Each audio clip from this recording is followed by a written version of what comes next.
चला तर मंडळी, पावसाळ्याच्या दिवसात काहीतरी तोंडाला वेगळी चव येणारं एक पदार्थ बनवूया आपण हॉटेल स्टाईलमध्ये भेटलेली, हॉटेलमध्ये भेटते ना तशी छान कुरकुरीत शेव. त्याच्यासाठी आपली मिरची, लसूण, ओवा, जिरा वाटून घेतलेलं आहे आणि मग ते गाळून घेतलं.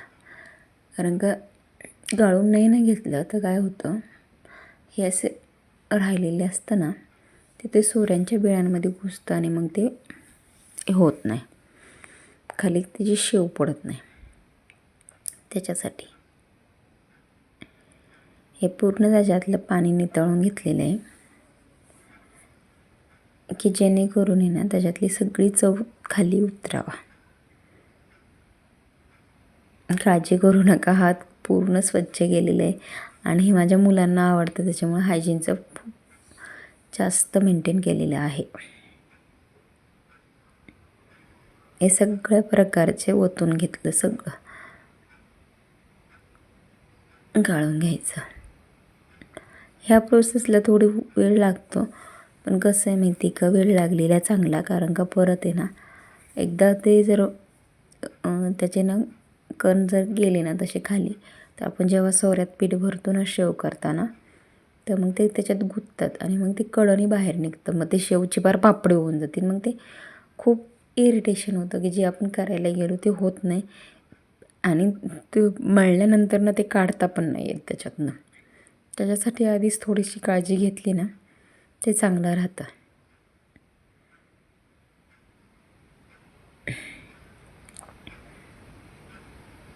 आणि ह्या चौथा आहे ना ओतून द्यायचा नाही, कारण का शेवटपर्यंत आहे ना जसं जर आपल्याला पाणी हे करायला लागलं तर पिठात मी ॲड करायला लागलं, त्याच्यातलंच पाणी हिसळून घ्यायचं. नाही का,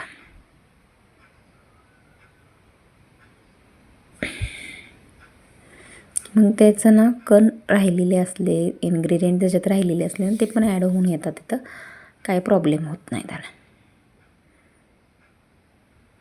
बऱ्यापैकी सगळं घेतलं आहे छानपैकी. थोडासा वेळ लागतो, पण थोडासा वेळ लागला तरी चालेल, कारण का पुढं काहीतरी चांगलं होण्यासाठी आता थोडीशी वाट बघितलेली चालेल. आणि माझ्या चॅनलला लाईक करा, शेअर करा, सबस्क्राईब नक्की करा. कारण का ह्या ज्या प्रोसेस आहेत ना, ह्या जे पदार्थ बनवते ना मी, ते स्वतः खाण्यासाठी बनवते, काही फक्त चॅनलवर टाकण्यासाठी बनवत नाही आहे.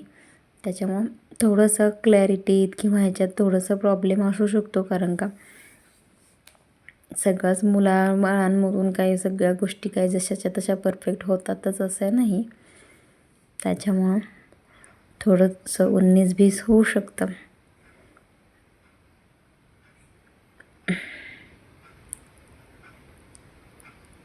आता ह्याच्यात आहे ना थोडीशी हळद टाकून घेतली.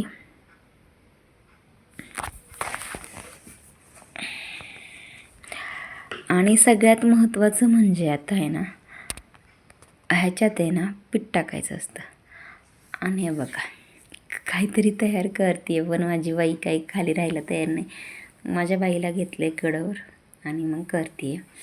आता त्याच्यात आहे ना आपण जेवढं सगळं घेतलं होतं ना त्याच्यात आहे ना आपल्याला अंदाजाने आपले पीठ टाकायचं आहे, चणा पीठ आहे. आणि आत्ता मी पीठ मळते तरी माझी बबी कडेवरच आहे.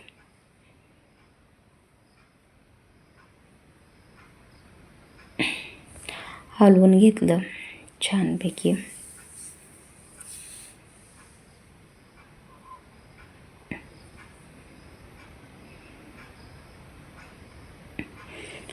असा गोळाना मळून घ्यायचा, तेल लावून रेस्ट करायला ठेवायला लागतो तो जरा वेळ, कारण जेणेकरून आहे ना मुरल्यानंतर ना त्याच्यातले सगळे इन्ग्रेडियंट त्याच्यात मुरतात आणि स्वाद चांगला लागतो. थाळ्या घेतल्यात 2.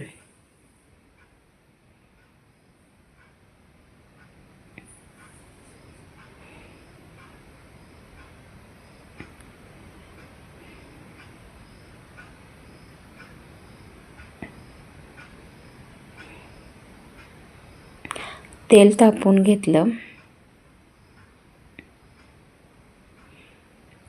आणि त्याच्यात आहे ना हे मळलेलं पीठ टाकायचं.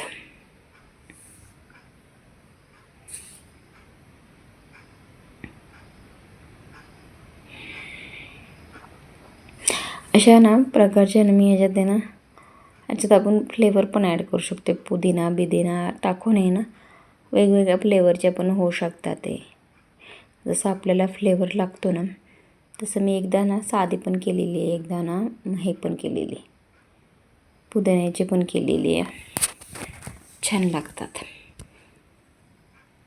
पुदिन्याची करायची म्हटलं ना त्याच्यात पुदिना आणि हिरवी मिरची कोथिंबीर सगळं असं ॲड करायला लागतं आणि मग ती छान होते.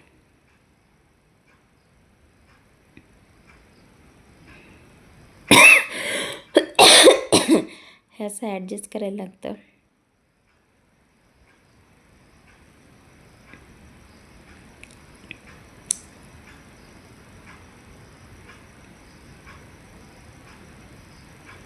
तेल तापून घेतलेलं आहे.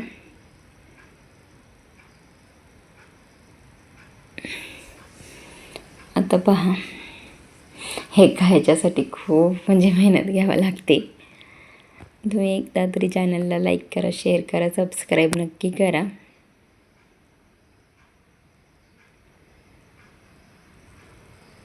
आधी चेक करायचं बाबा नाही का हे झालं आहे का, तेल तापलं आहे का. मग ते डायरेक्टली तेलात टाकायची शेव अशी.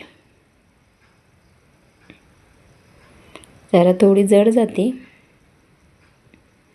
पण नंतर ना होती व्यवस्थित. आणि थोडं बाहेरचं विकत आणून खाण्यापेक्षा घरी केलेलं थोडासा वेळ लागतं पण छान होतात.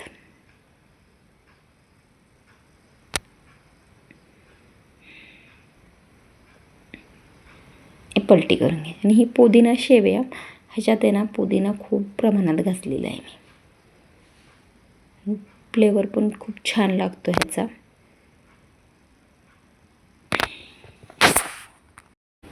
अशा पद्धतीने ना सगळी शेव काढून घ्यायच्या आणि थोडं थंड झालं ना तर आहे ना मग हवा बंद डब्यात भरून ठेवायच्या. कारण गरम भरल्यानंतर लूज पडतात, गार पडून भरल्यानं खूप छान लागतात. ही ना थोडीशी पिवळा कलरने जरासं काळपट झालं आहे कारण त्याच्यात जास्त कोथिंबीर पुदिना आहे त्याच्यामुळं. आणि बघा ही अशा हव्याबंद डब्यात भरून ठेवली आहे. आणि मी दुसरी आपली साधी पण शेव बनवली आहे, ती पण कंटिन्यू करते पहा. ह्याच्यासाठी पण सेम केलं होतं, फक्त पुदिना नव्हता टाकला आपला. सेम प्लेनमध्ये घेतली होती शेव करून आणि पीठ मळून घेतलं होतं छानपैकी. आणि हे बोटं बोटून ठेवायला लागतात कारण आमची आजी म्हणते जेव्हा आपण पीठ रेस्ट करायला ठेवतात ना ते असं मोकळं नाही सोडायचं, त्याच्यावर बोटं बोटून ठेवायची. आणि ह्याच्यात तेल, मीठ, जिरी, मोहरी, ह्याच्यानंतर आपले थोडंसं लसूण, हिरवी मिरची असं वाटून घेतलं होतं, गाळून घेतलं तसंच. आणि अशी हे भरून मग अशी एक एक बॅचेस आईस तळून घेतली होती ह्या सगळ्या कुरकुरीत. ते याच्यात लसूण शेव, पुदिना शेव, कांदा शेव अशा वेगवेगळ्या शेवच्या प्रकार होऊ शकतात आणि अतिशय खूप छान लागते. म्हणजे मी स्वतःचं काही कौतुक करत नाही, मी स्वतः बनवलं म्हणून नाही, पण ते खूप छान लागतात. पावसाळ्याच्या दिवसात आहे ना तोंडाला चव वाढवतात, खूप छान लागतात. एकदा नक्की करून पहा. जे आपण स्वतः बनवतो ना ते खाण्यात खूप आनंद वेगळा असतो. तेवढी काळजी घ्यायची करून गार झाली ना शेव मग त्याच्यानंतर ना हवा बंद डब्यात व्यवस्थित भरून ठेवायची आणि ती खूप छान व्यवस्थित टिकते. कुरकुरीतपणा पण व्यवस्थित राहतो प्लास्टिकच्या पिशवीत ठेवल्यानंतर ना. नक्की करून पहा शेव. आणि तोपर्यंत चॅनलला लाईक करा, शेअर करा, सबस्क्राईब करा. पावसाळ्याच्या दिवसात बाहेरून काही पदार्थ बाहेरून आणून खाण्यापेक्षा घरी करून खा, खूप छान लागतात. थोडी मेहनत लागते, भांडी घासायचा त्रास होतो, पण आपल्या मुलांनी आपल्या हातचं खाल्लं याच्यात काही आनंद वेगळाच असतो. लाईक करा, शेअर करा, सबस्क्राईब नक्की करा.